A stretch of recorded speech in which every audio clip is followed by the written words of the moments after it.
You have tuned in to the e-commerce happy hour. My name is TJ Gamble. I'll be your host for this afternoon, evening, morning, wherever you happen to be. We have a great conversation going today. I wanted to talk a little bit more about a conversation I picked up on Twitter. There was a great discourse, and Twitter's not the greatest place to have these debates. So let's talk about it here where we can go maybe a little more in depth and provide some value on the topic. So we wanted to talk about getting merchants more involved in Magento events or the Magento community in general. And it's, there's a lot of Magento events out there, and there are obvious reasons why you want merchants at those events, and we'll discuss that. So I did the most logical thing I could possibly do, and I reached out to some merchants and said, hey, why don't you come on, provide some value on this topic, and none of them gave a damn about it whatsoever. So I did the next best thing I could do. I got people that either work with merchants, organize events, or are developers for merchants because, the tech people are more interested in Magento than actual merchants are at this point. So that's a great point to start this conversation.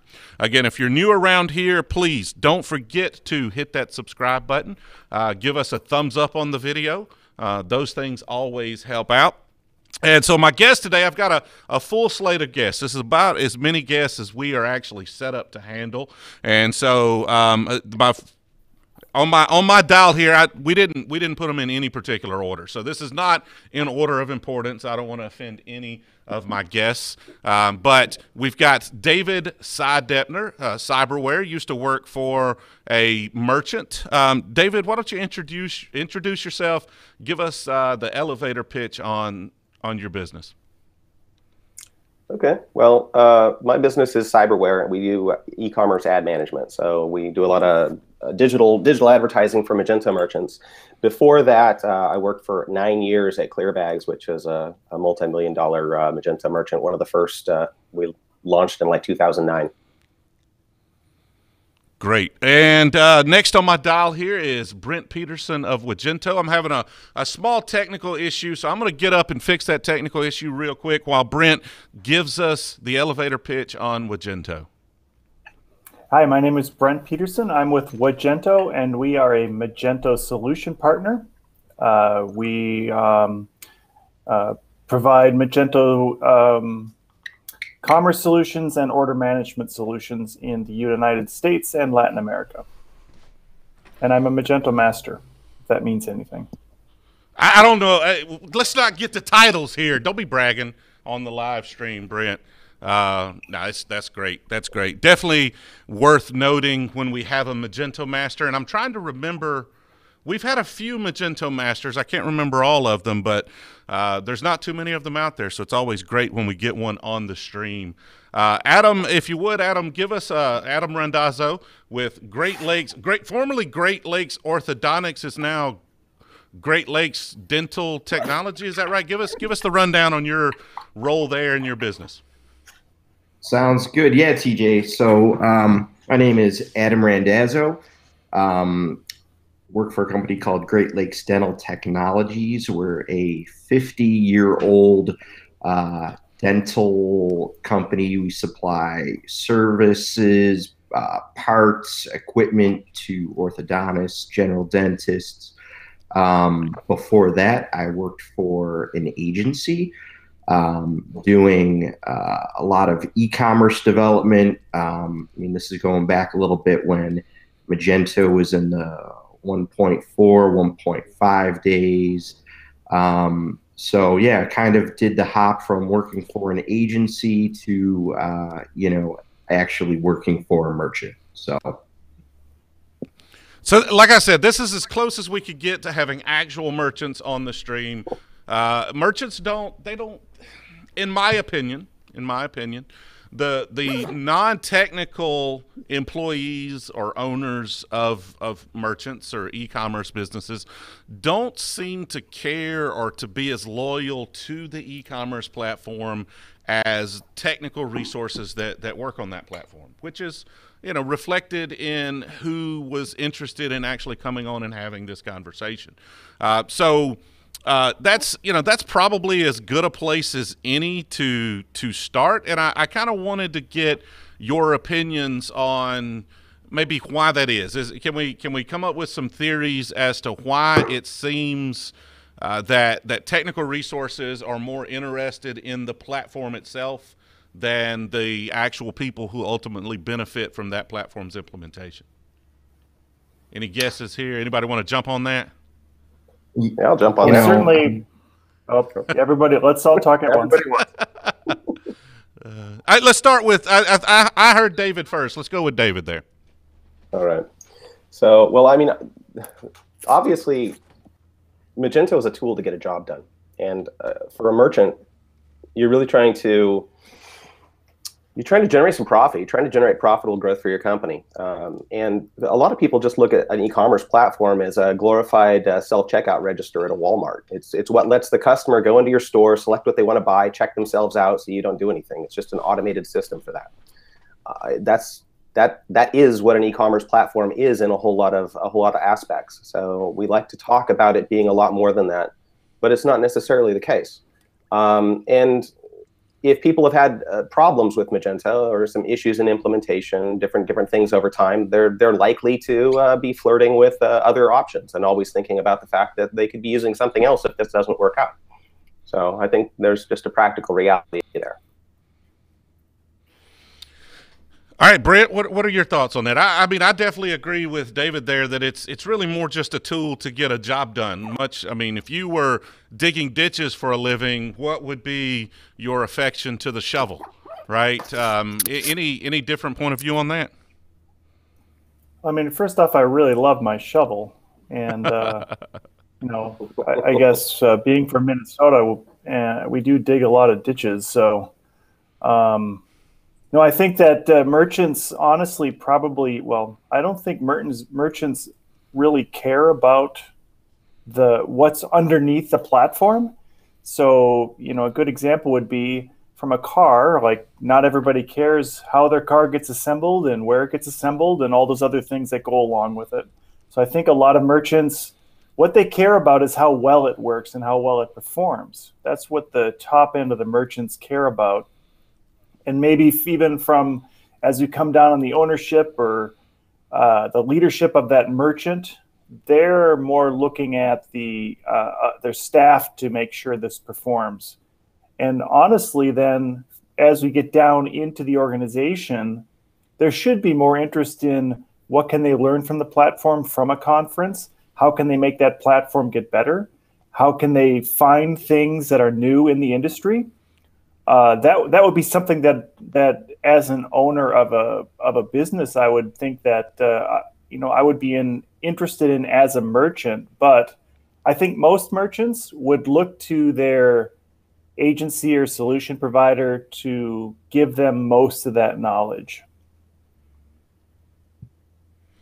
Yeah, absolutely. And Adam, anything to add to that thought? You know, like why are maybe merchants not as passionate as developers are about the platform or any platform in general? I don't think this is a Magento problem. I think it's just, you know, any platform. Why are merchants maybe not as involved and active? Yeah, I'm really going to agree with what Brent said here, and what Dave also said is that, you know, the platform really is a means to an end. You know, it's really, you know, kind of like, you know, David said, you know, we're trying to sell stuff. We need to make a profit. You know, the one thing I wanted to touch on, though, is that, you know, for us at Great Lakes, you know, we need to pivot pretty quickly. And, you know, maybe not as quickly as a lot of tech businesses that, you know, a lot of us are used to. But, you know, we get some crazy new product line in, and it has, you know, different requirements for selling online, different ways we have to, you know, handle the products. So for us, having a platform that allows us to pivot, expand, and change with minimum frustration is really important to us. You know, not to say you couldn't do that on other platforms, but, you know, Magento's been good for that. So as far as an event organizer, Brent, and you touched on this a little bit in your response to that initial question, from an event organizer's perspective, how important is it, and maybe why is it important to have merchants speak or show up, attend, be involved in a conference? I think from the merchant point of view, it's extremely important that we get the feedback and we hear what merchants are saying. So finding the merchants that are interested and then giving them the vehicle in which they can come and speak and feel comfortable speaking is very important. It's important to both developers so they understand what the merchant wants, and it's always good for the merchant to hear the perspective from a developer standpoint. And I think that the other thing that's often overmissed in this between the merchant and the developer is there's a whole staff in a Magento organization, or let's just back up. There's a whole staff in an agency that makes a website work. So as an agency, there's a developer, but then there's project management, there's business analysts, there's solution specialists. There's a whole group of people that the merchants would interact with, and and going back and forth, that I think is very important. But having the merchant understand and then hear firsthand what some of those things are that they could be doing, and then listening and speaking to agencies, developers, project managers, even partners or technology partners. So I think every conference would include a number of partners that would do shipping or payments or taxes. All those things put together make a great conference. But I think depending on the type of conference, and we do Mage Titans. Mage Titans is a developer-oriented conference. There is pieces that are missing. So just to reiterate, I feel it's very important that the merchant is there and they're heard. Yeah, then how do you get them there? It's more difficult. Yeah, that'll be a different question we get to in a little bit here. The optimist says we need the feedback from the merchant, and we want to learn from them and to hear, the problems they're having and the things they're doing with the platform, and what are they having success with, what are they struggling with, and how can we make the platform or our services better suited for their needs. That's the optimist. The pessimist is going to say, well, you just want them there so you can sell them some crap to get sponsors. That's what the pessimist is going to say. David, if and you had kind of made some points and alluded to that in the in the document that we kind of have some discussions in before we go on this live stream. So how do we combat that negative perception of, I don't want to go to this conference because I'm just going to be sold to? There's some actual value to be gained from it. How do we maybe convey that message a little better? Do you have any thoughts around that? I actually think that might be the wrong question. Okay. But there's a nuance here. So when I went to conferences as a merchant, going to be sold to was one of my primary objectives. And whenever I talk to other merchants, owners of companies, marketing executives, whoever's going to these events, oftentimes their primary objective is to walk around the vendor hall and quickly research a whole bunch of different competitors, talk to them, ask questions, get educated, see what's new, see what's out there. I think the perspective that merchants don't want to be sold to is very incorrect. It's kind of more like dating. Somebody hits on you that you're not attracted to, that's gross. Somebody hits on you that's, wow, that's something. Somebody hits on you, you want to hit on you, that's a compliment. It's just conditional. You don't want the slimy salespeople from the company you don't want to be working with talking to you. It's like, all right, I'm going to shut you down and move on, but I'm going to move on to the vendor I do want to talk to. Understand, and I guess I want to get confirmation on that, Adam. Are you seeing the same thing when your company, from people from your company, or are you in particular, if you go to a conference, do you go to it in the mood of, I need something. Like I met you at Mage Titans, was it last year or year before? I don't even remember. But you were 2 years. you had a B2B project ahead of you, so maybe that is the situation, right? Like you're in the mindset of I'm trying to learn more, I'm trying to be sold to, I'm trying to figure out what's right for the business. Is that actually that mindset key to getting you to a conference because you feel like you have something to gain from it? Absolutely. What David said is, primarily true, at least in my case. My objective 2 years ago, the first Mage Titans event in Austin was my first Magento event. I'd used the platform, for probably a dozen projects before that, but it was my first, exposure other than Twitter and forums to the Magento community. And, it was right at the time when Magento 2 was coming out. So, me representing a merchant, my objective was to go in there, eyes wide open and to absorb as much as I could. It was to hear, what's going good, what's going bad, what pitfalls, could we be looking at with our project.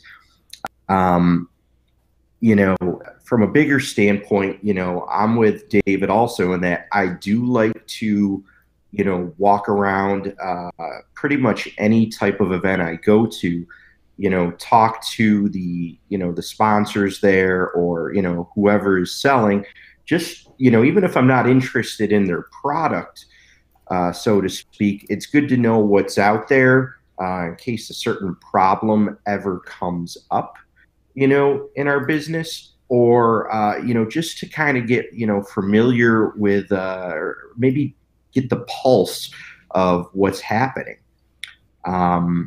So, I do think it's good. I mean, at the same token, some of the things can be a little tough. And sometimes, like going to Imagine this year, it was my first Imagine. And what I wasn't expecting is the number of invites to parties and dinners and the number of follow-up emails and everything. Felt a little bit like a piece of meat after that. That green badge, man. It's that green badge. Yeah, man. But you know what? At the end of the day, that's not the worst thing in the world either. Everybody's got a job to do. So yeah, it's okay though. Yeah, but TJ puts on some pretty awesome dinners. So that's one of my favorite things about Imagine is that I can spend a week in Vegas and not buy a drink. I love that about the place. And I think this past year I was there from Saturday to Wednesday, I believe it was, and I didn't buy a drink until Wednesday. And I pretty much had one in my hand the entire time I was there. So if you're looking to have fun at a conference, then Imagine hands down is that conference for me. You may have a different experience. I'm one of the few people at Imagine that runs with the early crowd and the late crowd. So I'm burning that candle at both ends. I don't recommend you trying that. I may actually mix up my strategy this next year as well. And again, if you're watching this, we're streaming live right now on Facebook, on Periscope, Twitter. We've got it on Twitch, and obviously we are on YouTube as well. You can post on any of those, and I get access to your comments. If you have anything you want to add to this conversation, please, by all means, let us know. The YouTube comments are mostly talking about Magento 1 end of life right now. We'll get to that here in just a little bit. Please stay tuned for that. Again, just feel free to tweet at eCommerceaholic, or you can post in the YouTube chat or comment on the Facebook live stream, and we will get your comments answered. David posted some very interesting topics here around merchant involvement. I guess, what type of involvement do we feel like is most beneficial? And I feel like maybe that varies from conference to conference. So like a Mage Titans that is a developer-focused event, what does merchant involvement look like? Like, hey, do you really want merchants talking to developers? Are you looking for developers of merchant organizations? Kind of, what is your ideal merchant involvement for an event like Mage Titans? Are you asking me? Yeah, you're the Mage Titans guy. I'm sorry I didn't say your name. I've been drinking, man. It's okay. This is for Brent. Yes. Okay.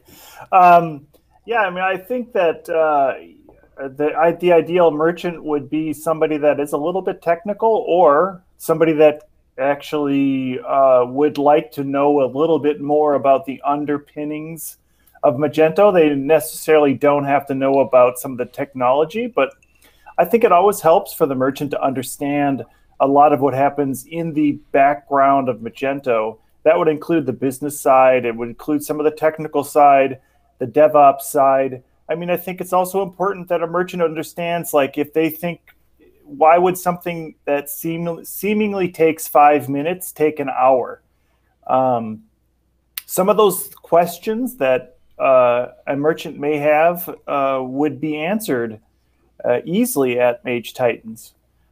So I think that, I don't know if there's an ideal merchant, but any merchant that is curious about the platform they're running on is a perfect candidate for a conference, any conference that has to do with the platform that they're using. And it doesn't matter if it's Mage Titans or if it's Meet Magento, or if it's Magento Live or Imagine. I feel like that there is a good opportunity for every merchant to learn about the platform they're using. And I would say that the deeper you can go and the more knowledge you have about that platform, the more you are going to learn about what it can do. I saw that Max Bronco, who, by the way, hasn't submitted a paper to Mage Titans, and 2 months ago complained that the form on Mage Titans was too long, just posted a comment about another competing platform. And that competing platform would you want to move your platform as a merchant? Would you want to move your platform to a SaaS-based platform? Okay, now as a merchant, I need to know, what am I going to give up? If you just go to a conference for that SaaS-based platform, you are never going to learn what you could be giving up by going with Magento. With Magento, you can do everything any other platform can do, but you can do even more. So as a merchant, if you don't attend some of these things, you are not going to know that as a merchant on a platform, and I can see, yes, okay, it's Shopify. As a merchant on Shopify, you do not have an opportunity to do as many things as you do on Magento. You can do literally anything you want, which includes decoupling the entire front end and bolting on a completely different front end. You can't do that with Shopify. So I think that just that curiosity and learning is the thing, TJ, that merchants are missing out on. Yeah, I think that's good life advice for anything, right? Like, if you depend on something personally or for business, it is always a good idea to continuously be looking for opportunities to grow your knowledge around that particular item. And that's not necessarily e-commerce specific advice. That's just good advice in general. So go ahead. Yeah, so I have a great real world example in that case. I depend on and need Scotch whiskey all the time. So what did I do? I decided that I needed to visit a number of distilleries in Scotland. That helped me learn the effort and the struggle that goes into that glass of whiskey. So as a merchant, I would like to have my clients come and visit and know what it takes to make this happen. So I think that as a Magento merchant, you want to know what is the underpinning of that. So I wanted to touch on that a little bit, as far as, if you mentioned specifically, Brent, you want your merchants that you're working with to come and be more educated. So I wanted to maybe ask David there, if you're working with a merchant, what are your thoughts around bringing that merchant into the lion's den a little bit there and, bringing them to a place where maybe your competitors are speaking, or most certainly your competitors are lurking around. Any problems, obviously I don't have a problem with it. I don't have the lack of security or confidence that some other people do, in that if I'm not the right fit for a merchant, then they should be looking for someone that is a better fit. But any thoughts or concerns with bringing merchants that you're working with to an environment like that? No, not really. In fact, for us, a lot of the clients that we get are people who frequent events. I think that if we were a little bit less confident about what we can do for people, and if we didn't deliver the results that we can, then maybe I'd worry about that a little bit more. But I get a lot out of going and looking at competitors and watching their presentations and talking to people and having a scotch or a beer afterwards, and trading information and finding things out. And any merchant that goes to an event like that, that's one of our clients, what I'm really finding I'm doing typically is introducing them to all sorts of other people throughout the ecosystem that I know. Maybe they need a development agency and they don't have one, or they're looking to switch, and I introduce them to several people.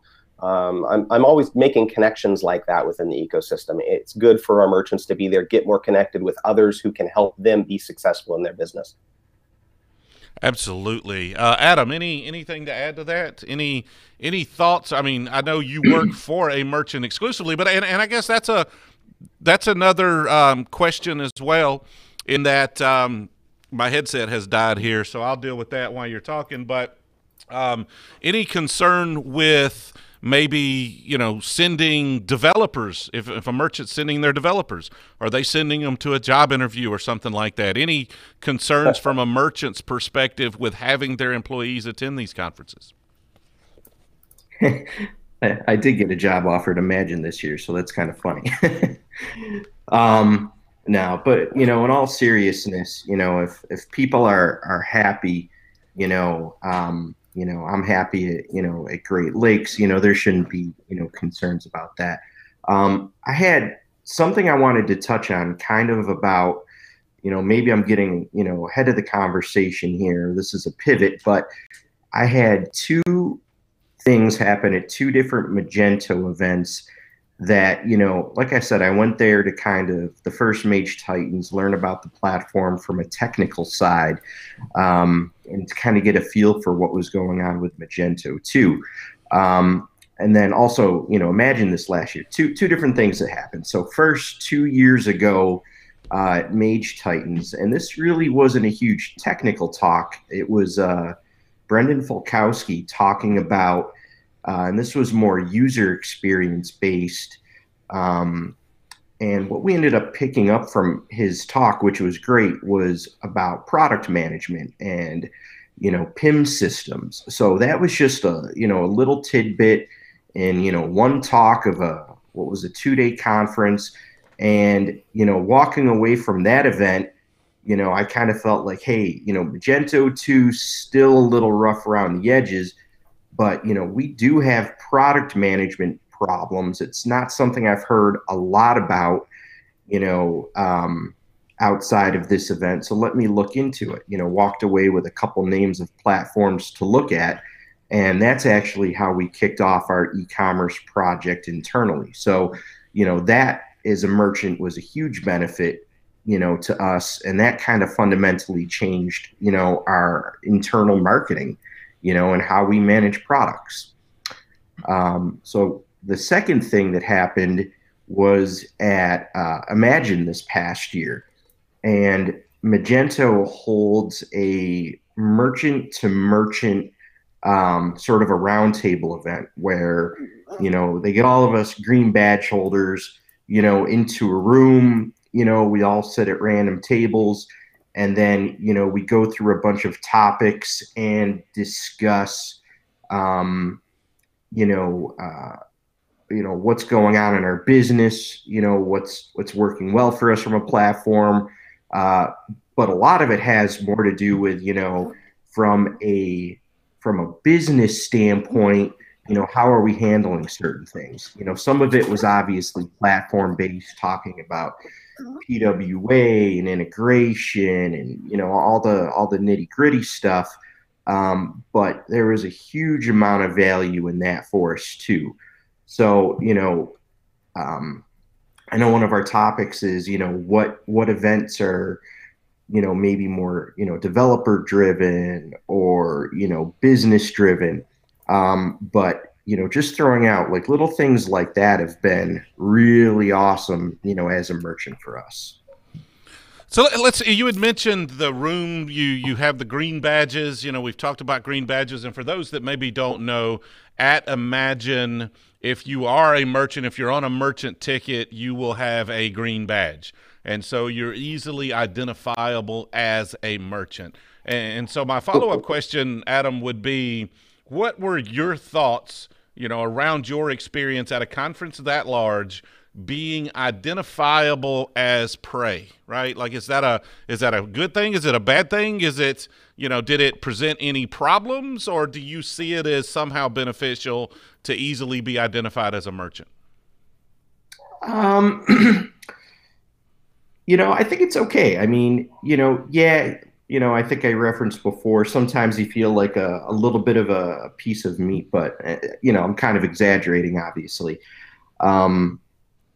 It's a good icebreaker. Everybody wants to talk to you, which isn't a bad thing.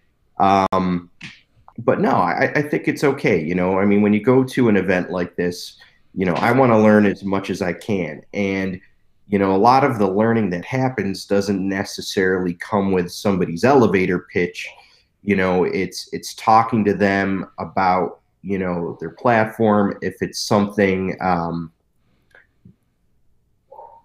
sorry, my neighbor's dog's barking, and it's it's okay. Keep smiling, keep talking. That's all you got to do, man. Keep smiling. Keep talking.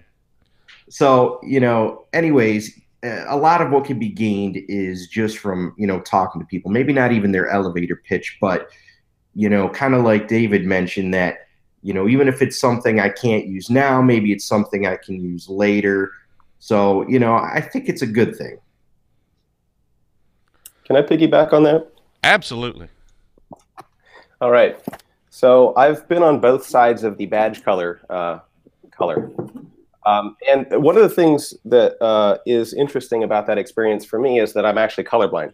So the first time I went to Imagine on a green badge, I felt very welcomed into the community. Everybody was my friend. I had all sorts of wonderful people come up, talk to me for half an hour at a time. It was great. I got all my questions answered. It was a wonderful experience.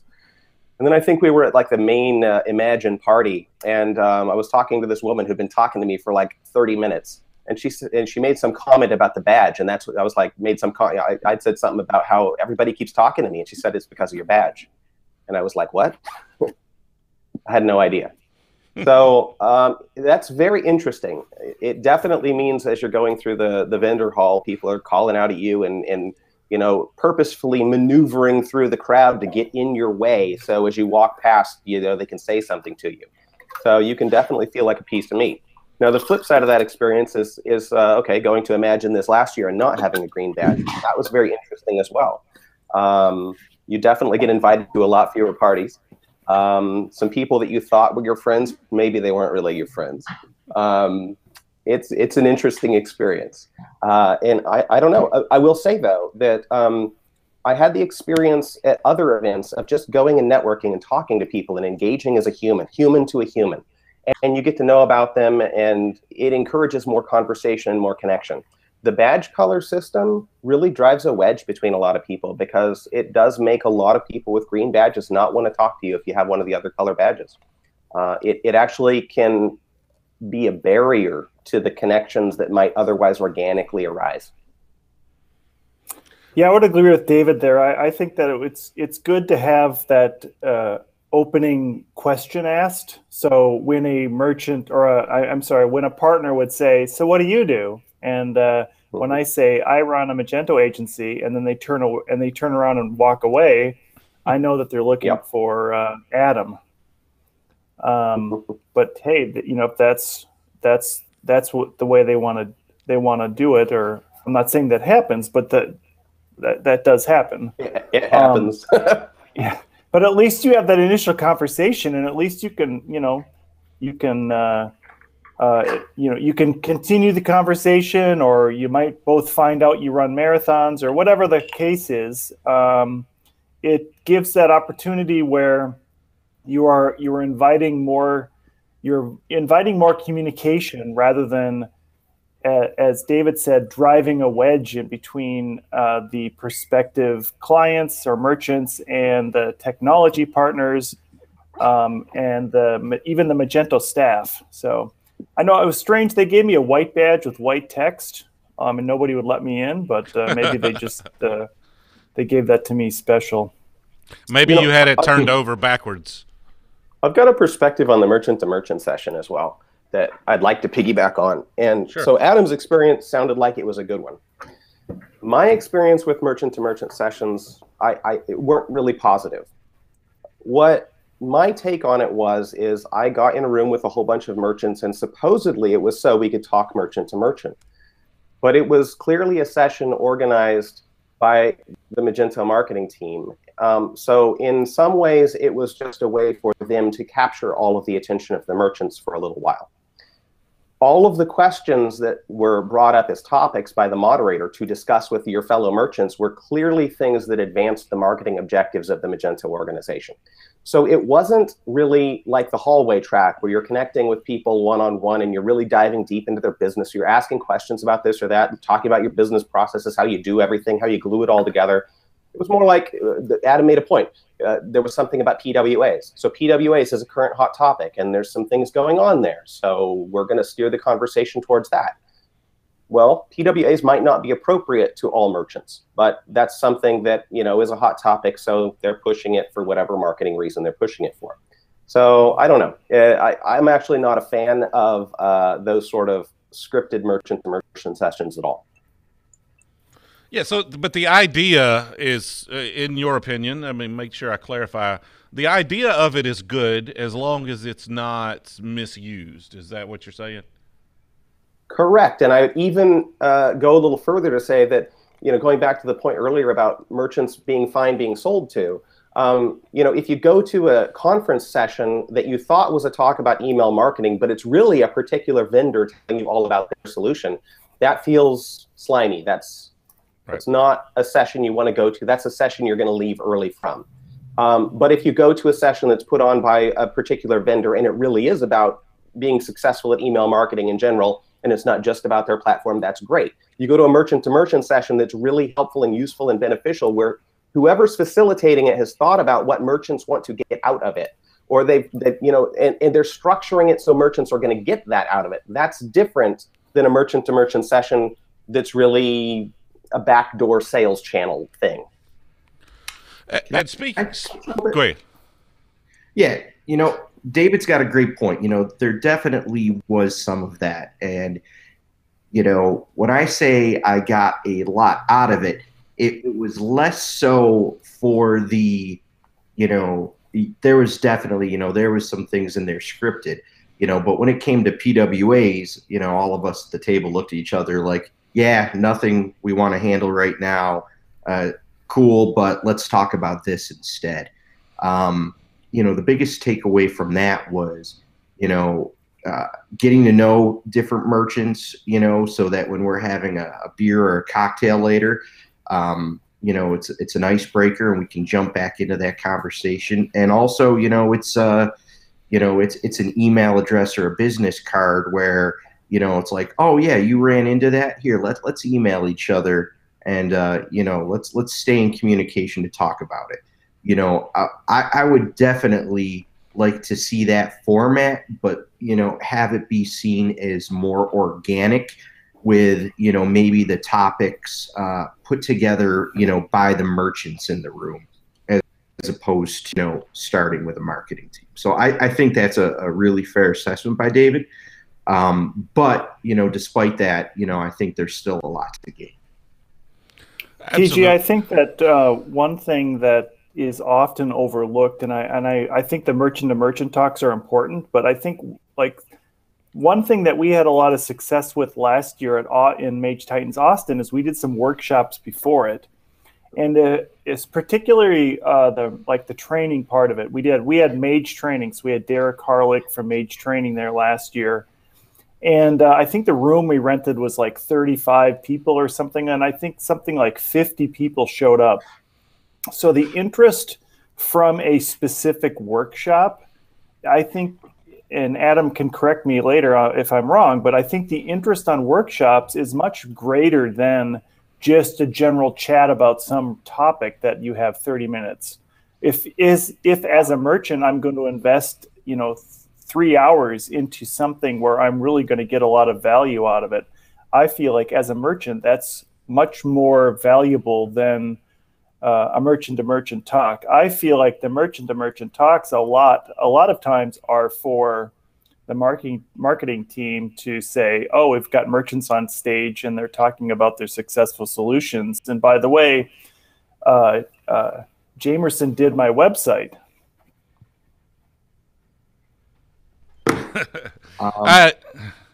Go ahead. You had something to add to that? Sorry, TJ, I keep cutting you off. No, you go, man. This is a conversation. You guys are the guests. We are here to hear your opinion. I'm just here to keep the conversation moving. So if the air gets a little dead, I'll jump in there. Feel free to just talk over me and give some value, man. Go ahead. All right. So, going to Brent's point, as a merchant, workshops are what got me to Mage Titans last year. 100%.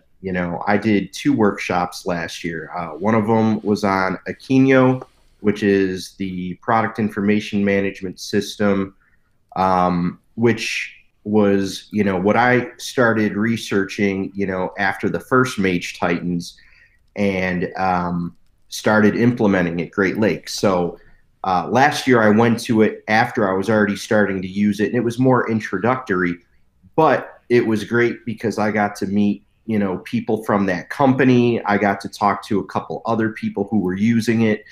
I got to learn that, if we do need support, we're starting off on the open source version. We're pretty small potatoes with it. But, I got to learn more about the commercial version. So, that was a big one. And then also last year, the other one that was huge for us was that Magento did a workshop on B2B. And that was right when B2B was coming out. And, us being, a B2B business, to me, that was huge, actually being able to, get a deep dive of the system, from a technical standpoint, learning about how, catalogs are managed, pricing, getting into some of the REST API stuff on how it's all managed. That to me was, worth its weight in gold. And guess what I did, a month after that? We, signed up for Magento Commerce, so we could, implement the B2B solution. So, they are awesome. And one other thing to touch on with Brent's point was the merchant session that I attended was, more of a it was kind of a closed door thing. So instead of having, maybe a panel on stage, it's something where, everybody's sitting in a room, discussing it. And that to me is a whole different ballgame. We are about 45 minutes into this live stream. I wanted to change pace just a little bit. I think if anybody's got anything else to add to this topic, we can definitely do so.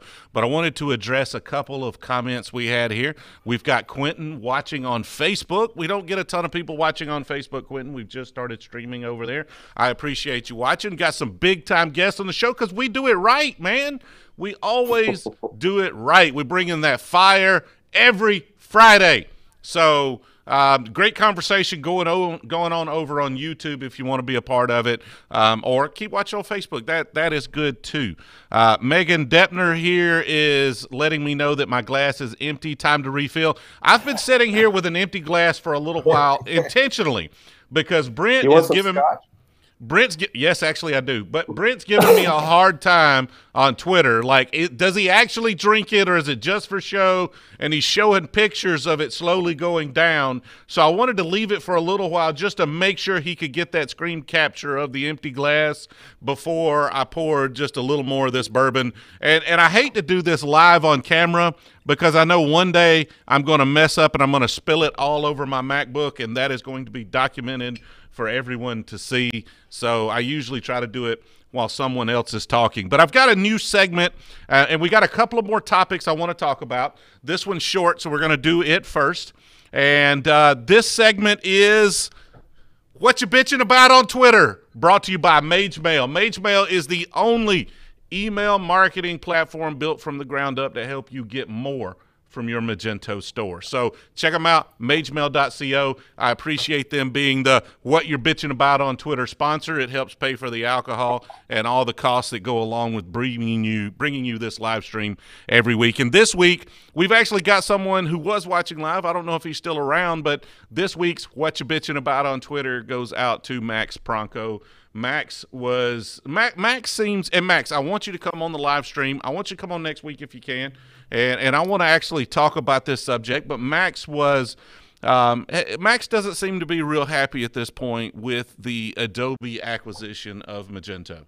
And it's understandable. It really is understandable. A lot of us are, cautiously optimistic at this point.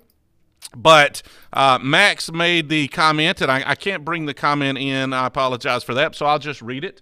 But there was a conversation around what Adobe's plans are for Magento, and his comment was that Magento will eventually be 100% in the cloud as a part of the Adobe suite. And I don't necessarily agree with that. What are your thoughts? Let's start with Brent. What are your thoughts around maybe what Adobe's plans are for Magento? Any speculation, any thoughts? And particularly, as Magento being a cloud-only, subscription-only option as part of, whether it's part of their experience manager or whatever. What are your thoughts around that, Brent? I think at first that our biggest upside is going to be a lot of those Adobe products being integrated or allowing for easy integrations with those products. As far as going to 100% SaaS-based, I don't see it happening. I certainly don't see it happening within the next 5 years. I think that there's such a strong need for a PaaS-based platform that they're not going to go away from at least the PaaS and the on-prem version. A good example would be Jira. So Jira is available to install at your own office, or you can use it as a SaaS. So Magento is a great solution as a PaaS-based system, and I don't think that's going away anytime soon. And I guess as long as it takes Max Pronko to fill out the form for speaker applications, if it takes him that long, it won't matter anyways, because maybe it's 20 years from now that Magento decides to do something new on the platform. All right, let's give Max a hard day. I was trying not to laugh there. I had to mute for a second. We're going to give Max hell about not filling out the form after giving a little grief about the form's length. So, Max, again, if you want to come on and discuss it, we would love to have you on the live stream. That would be a fantastic conversation to have, because I think we all have some concerns and some worry. We're trying not to speculate. But anything to add to that, Adam? What are your thoughts around, if you were Adobe, what would you do with Magento? Man, that's a good question. They're going after a lot of big brands. There are a lot of big brands that use Magento. I have no idea, from where I'm sitting, how many of them are cloud versus, on-premise. We're on premise. I think it would be kind of foolish to try to move everybody over to a cloud. I don't even know how realistic that would actually be. The thing that makes, Magento such a good platform is, its flexibility, its ability to integrate with everything. There'd be no way to do what even a company like Great Lakes is doing with the cloud. It wouldn't happen. So I think it would probably be foolish. But at the same time, I would look forward to, implementing some of the other Adobe products and services into Magento. So I think there could be some good stuff. I'm an eternal optimist in general. So I'm trying to stay positive about the whole thing for now. TJ, let me just add one more. Let me add one more thing, because I've been on a lot of these calls with, especially the Latin American region, with Adobe and Magento, and what's going to happen there, and the worries that a lot of maybe merchants might have. So number one, let's look at how much Adobe paid for Magento. They didn't pay the $1.8 billion or whatever that number is. They didn't pay for that much money to kill Magento. If you think through this whole thing logically and you look at some competitors that are offering similar solutions, it would make sense that Adobe leaves in place the on-prem version, the cloud version, and even in the future, add a SaaS version as a competitor against some low-end platforms like Shopify. So if anything, we're going to get more choices. I don't think that Adobe is going to spend this much money to give us as developers and merchants less choices. I think that's a great point, and I'll touch on that in a second, but I wanted to get David's opinion on the situation as well, and kind of what Adobe's plans might be, or at least what you foresee they might be for Magento. Well, I'll say that I don't really have a carefully thought out answer to that. Adobe obviously bought it because it's a good investment. Now, their particular strategy, I haven't dug through all the things they've done over the last 10 years and worked out some theory behind how this fits into all their other plans. I don't know. But I know it's an investment and it needs to make money, and they're a publicly traded company, and they are going to make money from it. There's not much of a question there. So I imagine that if I were the one buying Magento, I would be very interested in how do I monetize more of the platform? How do I get more money out of the people who aren't paying anything right now? But things like that could even just be an expansion of conferences, or an expansion of training, or an expansion of additional premium services that you have to pay a subscription for in order to plug into your free open source Magento store, or pulling more money out of the developer ecosystem. How are we harvesting some money from development agencies? I mean, everything's on the table. Everything's on the table because there's been some major changes, and there probably won't be a lot of immediate major changes, but there's also probably some changes that are going to come 3 years from now that are already planned. I don't know what they are. Yeah, I definitely agree with you in that when Magento paid all of that money, or when Adobe paid all that money for Magento, they understood that the community that Magento had built up was a big part of that value. And doing anything like getting rid of the open source version that will diminish that community is greatly going to hurt their investment. And as a publicly traded company, their goal is to increase the value of that investment, not to decrease it. My anticipation, this is what I expect to see.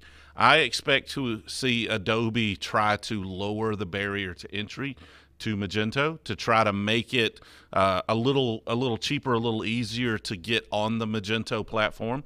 I also expect them to get a lot more mature around extracting money from Magento at large, including Community Edition. I would not be surprised to see them roll out a Community Edition and then start to charge for certain features that stack on top of that.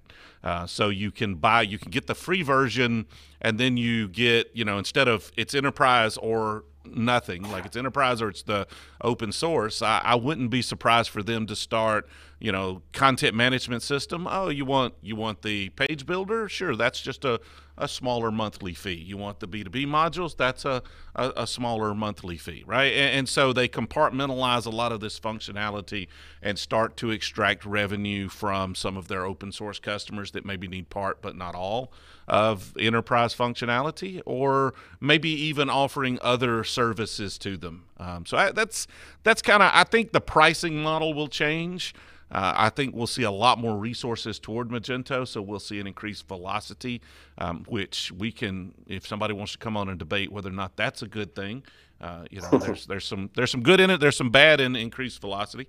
So that's kind of what. And we've got Max Pronko, and Max is commenting on, yes, colored badges is a bad thing. So Max is a little behind the live stream. I'm just going to go ahead and apologize again, Max. We did get on you a little bit there, and you haven't seen it yet. So you'll see it in just a few minutes. And again, I'm sorry. Come on the stream, man. We got next Friday wide open.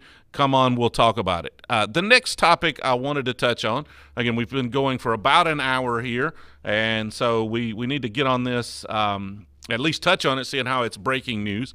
Magento had a partner-only webinar on Tuesday where they announced the end of life of Magento 1, and they officially announced it on Thursday, which is going to be June 2020. That's almost 2 years. I mean, was that 20 something months?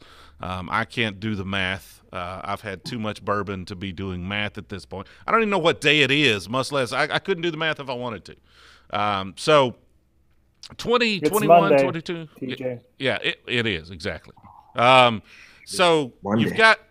you've got less than 2 years, which is an adequate amount of time to do a Magento migration. But this is one of those tricky things, and I know Magento.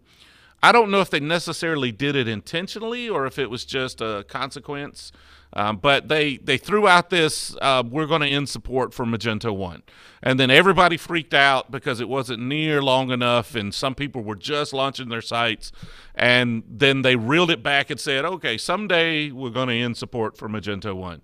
And that jump-started a lot of people on that migration path, which my thinking was it was more intentional than not, in that jump-started the migration to Magento 2 and the adoption of Magento 2. And so people have known this is coming for quite some time now, and now you've got less than 2 years to make that migration.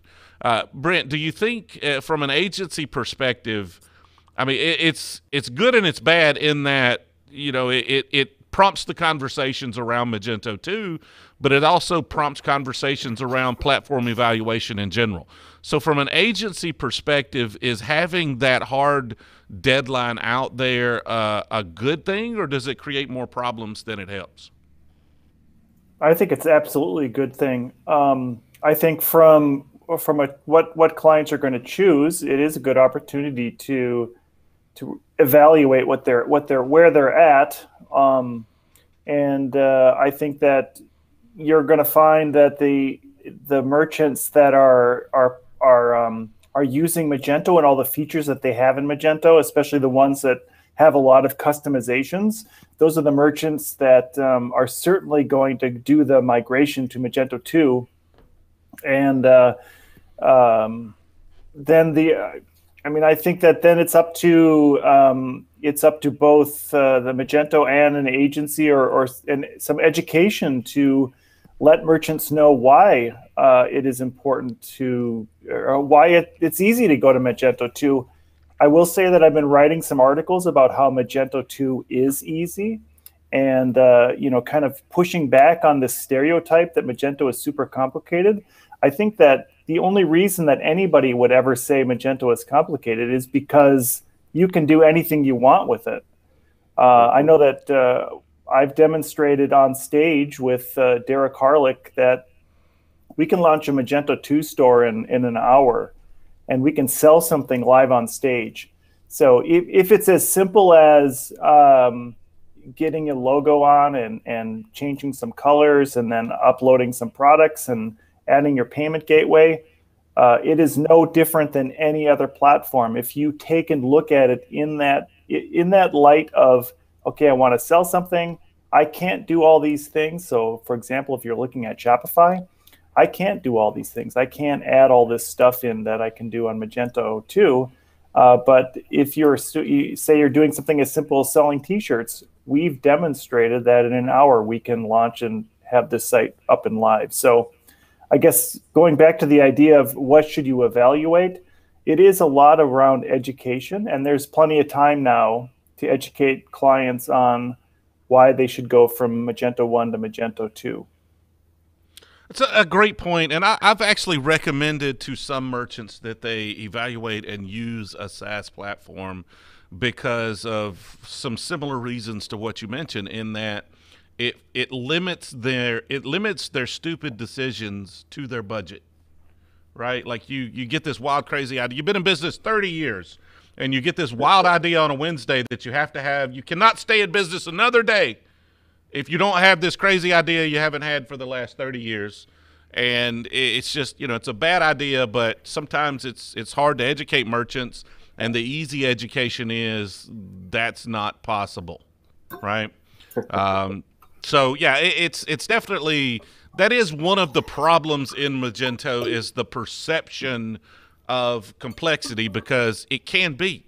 If you're trying to do something complex, there's complexity in it. Like, it's literally in the request, right? Whereas maybe the answer no, or man, that's really, really impossible or very difficult, or even if it's like someone told me one time, though, with a SaaS platform, is you can do just about anything you want to do with a SaaS platform, but you're probably going to have to do some messed up stuff to accomplish it. So, just having it be that kind of crazy, chaotic, over the top implementation limits your options and keeps you from doing things that you probably shouldn't be doing. So anything to add to that, David? Any thoughts around, and see, I've forgot, like, what are we actually even talking about at this point? We've got off onto complexity of Magento. I think we're talking about Magento 2 Magento 1 end of life. Magento 2 end of life is going to be 6 months later, right? So actually, Magento 2 move everything to the cloud, right? Magento 2 end of life actually happens before Magento 1 end of life. 2.0 ends before 1 point whatever does, but we won't get into that. That's a different conversation. But yeah, I get what you're saying. So Magento 1 end of life was basically announced back in 2015, I think, at Imagine, and it was going to be 3 years after Magento 2 launched. And that's 2 months from now, and then they changed things, and now they're changing things again. And the ultimate answer here is that things will change again if they choose to change things again, because there's some business reason for it. So I like having a date so we can talk about something and we know when it's going to be, but it's changed a couple times now. I'd say maybe 50-50, this is actually going to be the end of life, or it'll change again. So it's 2 years from now. I'm really not too worried about it. Frankly, the businesses that haven't already realized that there's some value in Magento 2, and maybe they should be putting their investments in the current iteration of the platform, if they're going to lag and be caught at the end of that with non-PCI compliant platforms or whatever, I kind of don't care at this point. A lot of the mainstream merchants that are doing great business on Magento have already moved. Magento 2 is stable. It's awesome. I'd rather work with that than Magento 1 any day at this point. So I don't know. Does it matter? I don't know. What are your thoughts, Adam? I think we lost Adam. Look at that. Did you see? I'm going to put it back on his face. Uh-oh. Huh, he looks like Picasso. Yes, exactly what I was saying. He looks like a Monet. It is a little softer than a Picasso there. So we have apparently we have lost I think Adam. It's already snowing in Buffalo. That's what it is. He's probably got Hughes internet, and it's snowing so hard that it can't get through his dish. My guess is they're playing a Friday night game in Buffalo, and he probably had to go check that out. Get his tickets ordered, right? I'm back, baby. I'm back. There he is. There he is. Yeah. We just wanted to get your opinion on the Magento 1 end of life. I know you've already moved on or in the process of launching a Magento 2 version of your website, but what are your thoughts around the announced deadline? Is it better to have that deadline out there so everybody knows, or the uncertainty is usually more problematic for folks? But what are your thoughts around the official announcement? I mean, nothing lasts forever, especially in the tech world. I mean, e-commerce advances so quick. M1 was great. Of course, it had its issues. But yeah, I mean, eventually you got to move on. I think having a deadline gives people something to work towards. I think it's a pretty fair timeline. I think it's to be expected. Yeah, I mean, I think Adam mentioned he was still using Windows NT 3.51, so I guess that seems pretty common. Yeah, absolutely, and you know what? It's the most stable platform I've ever used. Windows 2000 server. That's what we're live streaming off of now, right? All right, so I think we've covered all of the topics. I appreciate everyone watching. Again, don't forget to hit that subscribe button. Hit a thumbs up on the video. That always helps out as well. I don't have a live stream planned for next week, but we're going to do one. So if you've got a topic you want to talk about, you got someone you want to see on the live stream, then suggest, let me know. Hit me up on Twitter at eCommerceaholic. It should be on my name card here at eCommerceaholic. It's hard to spell. It's hard to say, but we're not good at social media, so what do we know? So go ahead. Again, I wanted to thank David, Brent, and Adam for being on the stream this week and providing some great value and interesting conversation. That's what we're trying to do with these streams from here on. We're not going to do this big polished interview process. We're going to just have a conversation, and we're going to talk about whatever's happening in the Magento community, and you guys are a big part of that. So showing up, watching live, participating in these conversations, helping to shape them, and helping us figure out what you want us to talk about is all definitely welcomed feedback. Again, thank you, and I look forward to seeing you in the next video. See, I don't even have my end card. I normally have an end card here. We're changing a bunch of things on the stream. Every week we change stuff. Every week we break something. That's exactly how that goes. I can't even hit the end card. So you're just going to have to stare at me while the stream stops, and we will see you guys next week.